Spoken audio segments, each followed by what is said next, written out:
জাতীয় থেকে আন্তর্জাতিক প্রান্তিক জনপদ থেকে নগর চারপাশ ঠিক কী ঘটছে এই মুহূর্তে তা নিয়ে আয়োজন এখন চারদিক। সঙ্গে আছি আমি সিফাত শাহরিয়ার।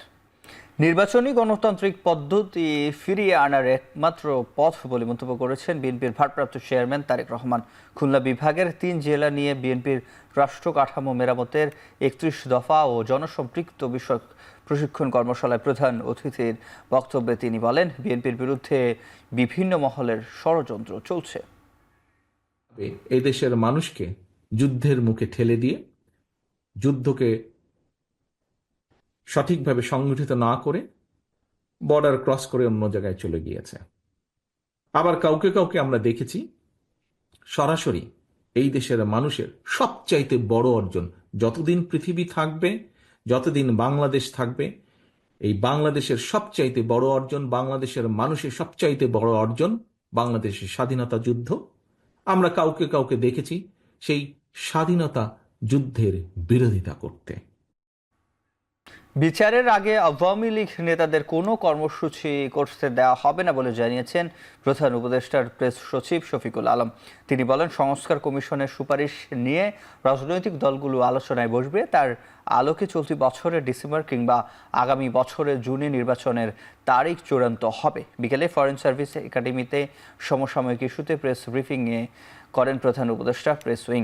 এ সময় বলা হয়, সাংবাদিকদের প্রেস অ্যাক্রিডিটেশন কার্ড নীতিমালা তৈরিতে প্রস্তাবনা দিবে সরকার, যেখানে নতুন নীতিমালা সরকারের উন্নয়ন প্রচারের ধারা বাতিল করার সুপারিশ করা হবে। এছাড়া পত্রিকা টেলিভিশনের রিপোর্টারদের সংখ্যার উপর ভিত্তি করে 30% হারে প্রেস অ্যাক্রিডিটেশন কার্ড দেওয়া হবে। কার্ড ইস্যু কিংবা বাতিলের জন্য একটা কমিটি গঠনেরও সুপারিশ করা হয়। গত 4 মাসে যথেষ্ট অর্থনৈতিক উন্নয়ন হয়েছে বলে জানিয়ে প্রেস সচিব বলেন, এই সময়ে 15% রপ্তানি বেড়েছে। ফার্স্ট উইক অফ জুলাই হয়তো এই বিষয়ে একটা রাজনৈতিকভাবে একটা অ্যাক্রিডিটেশন কার্ড বাতিল এবং অ্যাক্রিডিটেশন কার্ড ইস্যু করার ক্ষমতাটা এতদিন ধরে প্রধান তথ্য কর্মকর্তার হাতে নিয়োজিত রয়েছে, ন্যস্ত রয়েছে। নতুন নীতিমালায় সবাইকে নিয়ে একটা কমিটি করা হবে, যে কমিটি আসলে অ্যাক্রিডিটেশন কার্ড ইস্যু এবং অ্যাক্রিডিটেশন কার্ড বাতিলের ব্যাপারে চূড়ান্ত সিদ্ধান্ত গ্রহণ করবে। নারী ফুটবল দলকে কিভাবে উজ্জীবিত করা যায় সে নিয়েও সরকার নানা উদ্যোগ নিচ্ছে। ইতিমধ্যে আপনার ফিফা সভাপতির সাথে দাভোসে কয়েকদিন আগে মাননীয় প্রধান উপদেষ্টার কথা হয়েছে। বাংলাদেশে যতদিন না তারা ক্ষমা চাচ্ছে, যতদিন না তাদের এই লিডারশিপকে ট্রায়ালের মধ্যে আনা হচ্ছে এবং তাদের সাবমিট টু জাস্টিস এবং তাদের যতদিন না তাদের অ্যাকাউন্টেবিলিটির মধ্যে আসছে, ততদিন তাদের কোনো প্রোটেস্ট করার আসলে করতে দেওয়া হবে না। যদি কম রিফর্ম হয়, সেক্ষেত্রে এই বছরের ডিসেম্বরের মধ্যে ইলেকশনটা হবে। হ্যাঁ, সেটা আমরা বলেছি, মানে ইন্টারিম গভর্নমেন্ট বলেছে।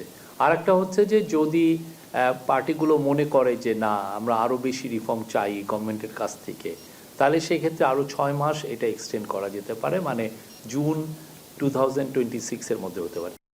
পররাষ্ট্র উপদেষ্টা তৌহিদ হোসেন বলেছেন, দেশের ব্যাংকগুলো থেকে অর্থ পাচার কোনো আকস্মিক ঘটনা নয়, বরং আগের সরকারের সর্বোচ্চ পর্যায়ের সমর্থনেই এটা সম্ভব হয়েছে। বুধবার বিকেলে সমন্বিত অনলাইন সত্যায়ন ব্যবস্থাপনা উদ্বোধনী অনুষ্ঠানে অংশ নিয়ে তিনি আরও বলেন, দুর্নীতির কারণে দেশের ভাবমূর্তি রক্ষা করা সম্ভব হচ্ছে না। এ সময় ব্যস্ততম বিদেশি মিশনগুলোতে সেবার মান বাড়াতে লোকবল বাড়ানোর কথা জানান উপদেষ্টা।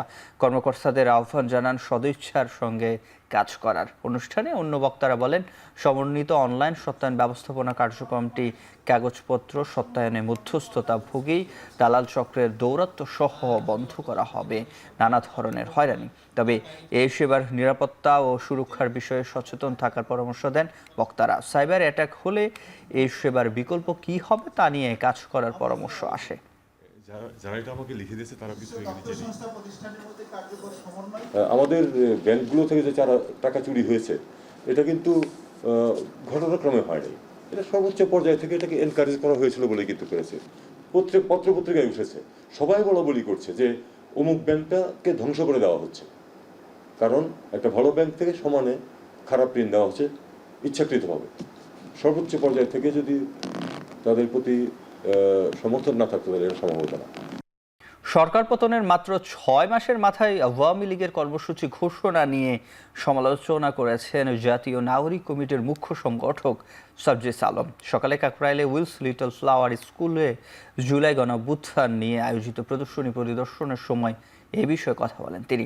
হরতাল কর্মসূচির যৌক্তিকতা নিয়ে প্রশ্ন তোলেন, বলেন সরকারের পতনের 6 মাস যেতে না যেতেই আওয়ামী লীগ কিভাবে কর্মসূচি দেয়।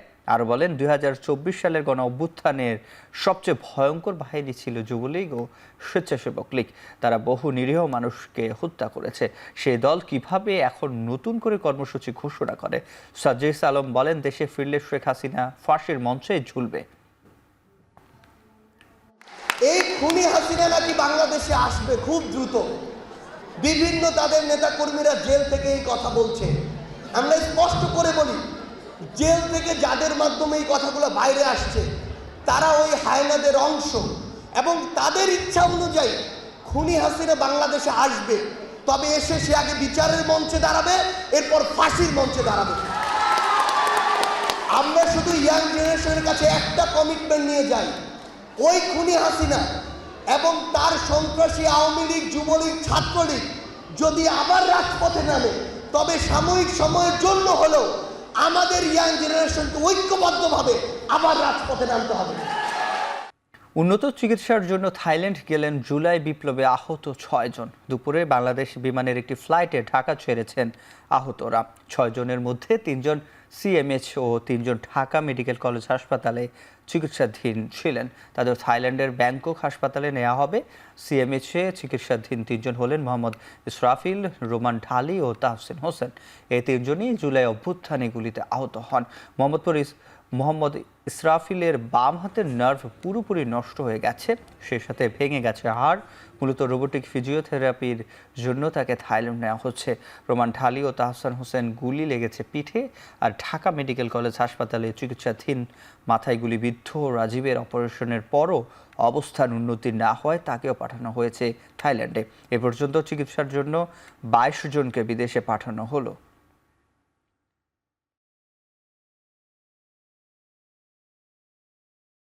যোদ্ধারা ছিলেন, তারা উন্নত চিকিৎসার লক্ষ্যে আজকে থাইল্যান্ডে একটি স্থানীয় হাসপাতালে যাচ্ছেন। আসলে স্বাস্থ্য মন্ত্রণালয়ের পক্ষ থেকে আমরা আহতদেরকে যত সম্ভব আমরা বিদেশে পাঠানোর চেষ্টা করছি, এবং সামনে আমাদের আরও অনেক আহত যোদ্ধারা আছেন, তাদেরকে নিয়ে আমরা কাজ করছি। আমাদের এই আহত যোদ্ধারা আমাদের দেশের গর্ব। আমরা চাই তাদের শারীরিক সুস্থতা এবং তারা দ্রুত আমাদের মাঝে সুস্থ হয়ে ফিরে আসুক। মোহাম্মদপুর থানার হত্যা চেষ্টা মামলায় সাবেক মন্ত্রী আনিসুল হককে 3 দিন ও বাড্ডা থানার হত্যা মামলায় সাবেক মেয়র আতিকুল ইসলাম 4 দিন ও মোহাম্মদপুর থানার হত্যা মামলায় সালমান এফ রহমান ও সাবেক আইজিপি চৌধুরী আবদুল্লাহ আল মামুনকে 3 দিনের রিমান্ড দিয়েছেন আদালত। এছাড়াও উত্তরা পশ্চিম থানার হত্যা চেষ্টা মামলায় গাজীপুরের সাবেক ভারপ্রাপ্ত মেয়র আসাদুর রহমান কিরণ 4 দিনের ও ধানমন্ডি হত্যা মামলায় ঢাকা বিশ্ববিদ্যালয় ছাত্রলীগের সাধারণ সম্পাদক হাসান সৈকতের 4 দিনের রিমান্ড মঞ্জুর করা হয়। এছাড়া রাজধানীর বিভিন্ন থানার মামলায় সাবেক এমপি গোলাম কিবরিয়া টিপু, সাবেক সচিব মহিবুল হক, আওয়ামী লীগের নেতা মনোয়ার ইসলাম ও ডায়মন্ড ওয়ার্ল্ডের ব্যবস্থাপনা পরিচালক দিলীপ কুমার আগরওয়ালকে গ্রেপ্তার দেখানো হয়েছে। সকালে তাদের ঢাকার আদালতে হাজির করা হলে এই আদেশ দেন আদালত। সালমান এফ রহমান এবং চৌধুরী আবদুল্লাহ মামুনের বিরুদ্ধে তাদেরকে 3 দিনের রিমান্ড মঞ্জুর করা হয়, এবং সাবেক অবৈধ মেয়র আনিসুল হকের বিরুদ্ধে আতিকুল ইসলামের বিরুদ্ধে 4 দিন, এবং সাবেক অবৈধ আইনমন্ত্রী আনিসুল হকের বিরুদ্ধে 3 দিন, এবং সাবেক ছাত্রলীগের সাধারণ সম্পাদক ঢাকা বিশ্ববিদ্যালয়ের যিনি তানভীর আহমদ সৈকত তার বিরুদ্ধে 4 দিন, এবং গাজীপুর জেলা আওয়ামী লীগের সহসভাপতি আসাদুর রহমান কিরণ তার বিরুদ্ধে 4 দিন রিমান্ড মঞ্জুর করেন। বৃহস্পতিবার চাকরিচ্যুত পুলিশ সদস্যদের আবেদন পর্যালোচনার জন্য সভা করবে পুলিশ পুনর্বহাল তদন্ত কমিটি। এমনটাই জানিয়েছেন পুলিশ পুনর্বহাল কমিটির প্রধান ডিআইজি ডক্টর শোয়েব রিয়াজ আলম। বিকেলে আন্দোলনরত সাবেক পুলিশ সদস্যদের সাথে আলাপকালে আরও বলেন, চাকরিচ্যুত পুনর্বহাল হতে হলে আইন নিয়ম মেনেই আসতে হবে। এ সময় আন্দোলনরত সাবেক পুলিশ সদস্যরা জানান তাদের দাবি না মানলে এই অবস্থান কর্মসূচি অব্যাহত থাকবে। এর আগের সকাল থেকে পুলিশ হেডকোয়ার্টারে অবস্থান করেন তারা। এ সময় পুলিশ সদর দপ্তরের সামনে এসব চাকরিচ্যুত পুলিশ সদস্যরা অবস্থান নিয়ে চাকরি ফিরিয়ে পেতে নানা ধরনের স্লোগান দেন।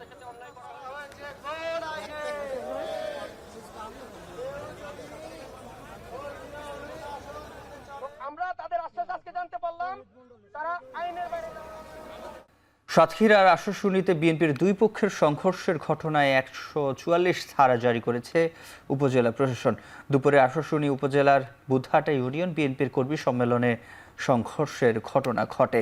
বুধবার উপজেলার পদ্ম বেউলা সাইক্লোন শেল্টার স্কুল মাঠে বুধহাটা ইউনিয়ন বিএনপির কর্মী সম্মেলনের আয়োজন করা হয়। এক পর্যায়ে বেলা 11:30টার দিকে সংঘর্ষে জড়িয়ে পড়ে দুই পক্ষের নেতাকর্মীরা। এতে আহত হয়েছেন অন্তত 10 নেতাকর্মী। পরে ঘটনাস্থলে পৌঁছে পরিস্থিতি নিয়ন্ত্রণে আনে সেনাবাহিনী ও পুলিশ সদস্যরা। স্থানীয়রা জানান, আশাশুনি উপজেলা বিএনপির বিভিন্ন ইউনিয়ন কমিটির সম্মেলন ঘিরে টানা কয়েকদিন ধরেই আশাশুনি উপজেলার বিএনপির নেতাকর্মীদের মধ্যে উত্তেজনা চলছিল। উপজেলা নির্বাহী কর্মকর্তা জানান, পরিস্থিতি নিয়ন্ত্রণ রাখতে বিকেল থেকে ওই এলাকায় 144 ধারা জারি করা হয়েছে।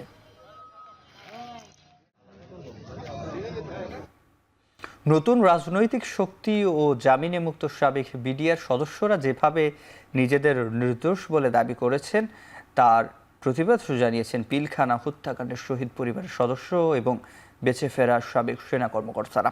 সকালে রাজধানীর মহাখালীতে রাওয়া কনভেনশন ক্লাবে যৌথ সংবাদ সম্মেলনে এমন বক্তব্য তুলে ধরেন তারা বলেন, সম্প্রতি যে বিডিআর সদস্যরা আদালতে আদেশ জামিন পেয়েছেন সে ব্যাপারে তাদের আপত্তি নেই, তবে যারা হত্যায় জড়িত ও যাবজ্জীবন দণ্ডপ্রাপ্ত তাদের নির্দোষ দাবি প্রহসন ছাড়া কিছুই নয়। সংবাদ সম্মেলনে পিলখানা হত্যার ভয়াবহতার বর্ণনা দেন প্রত্যক্ষদর্শীরা। অভিযুক্ত বিডিআর সদস্যরা যদি নির্দোষ হয় তাহলে সেনা কর্মকর্তাদের হত্যা করল কারা, সে প্রশ্ন তুলেছেন শহীদ পরিবারের সদস্যরা। এ সময় পিলখানা হত্যাকাণ্ডে গঠিত কমিশনকে দোষীদের শাস্তি নিশ্চিতের আহ্বান জানান ক্ষতিগ্রস্তরা। আমার বাবা আঙ্কেলটা কোথায় আছে? ঢালাওভাবে এমনকি হত্যাকারীদেরকেও ছেড়ে দেওয়ার জন্য যে আবেদনগুলো তুলে আসছে সেগুলা যেন সত্যি সত্যি না হয়, সেই শঙ্কায় কিন্তু আজকে আমাদের এই প্রেস কনফারেন্স। তারা কেউ প্রতিবাদ করে নাই, এটা অবশ্যই সত্য। যিনি প্রতিবাদ করেছিলেন তিনি শহীদ হয়েছেন, এটাও সত্য। ভেতরে যারা ছিল তারা শুধু প্রতিবাদ করে নাই, এটা তাদের অপরাধ না। তারা স্বতঃস্ফূর্তভাবে অংশগ্রহণ করেছিল। সেদিনের অপরাধ একমাত্র খুন করা না, সেদিনের অপরাধের সাথে অনেক কিছু ছিল। অনেকগুলো বিডিআর সদস্যদের পরিবারবর্গ এবং সঙ্গে খুব দুঃখ সহকারে বলতে হয় যে পলিটিক্যাল পার্টি, ছোট ছোট কিছু পলিটিক্যাল পার্টি এবং তাদের মধ্যে বৈষম্য বিরোধী ছাত্র আন্দোলনও আছে, যারা কিনা এমন একটা ন্যারেটিভ তৈরি করছে যেই ন্যারেটিভটা এমন একটা কথা বলে যে কথাটা অ্যাজ ইফ যে এই পুরো ঘটনাটা ঘটিয়েছে শেখ হাসিনা এবং পার্শ্ববর্তী ভারত, এবং ভেতরে যারা কিনা বিডিআর সদস্য তারা সকলেই নির্দোষ না। আমাদের এই সংবাদ সম্মেলনের মূল উদ্দেশ্যটা হচ্ছে এটাই প্রমাণ করা যে তারা সকলে নির্দোষ না। ভেতরে যারা খুন করেছে, যারা খুনের মামলায় মৃত্যুদণ্ডপ্রাপ্ত আসামি অথবা যাবজ্জীবনপ্রাপ্ত আসামি, তারা মোটেও নির্দোষ না। শেষ করছি এখন চারদিক, এখন টেলিভিশন। ওয়েবসাইটে দেখতে ভিজিট করুন www.এখন.tv। ফেসবুকে দেখতে ভিজিট করুন facebook.com/tv.এখন। ইউটিউবে দেখতে ভিজিট করুন youtube.com/c/এখন tv।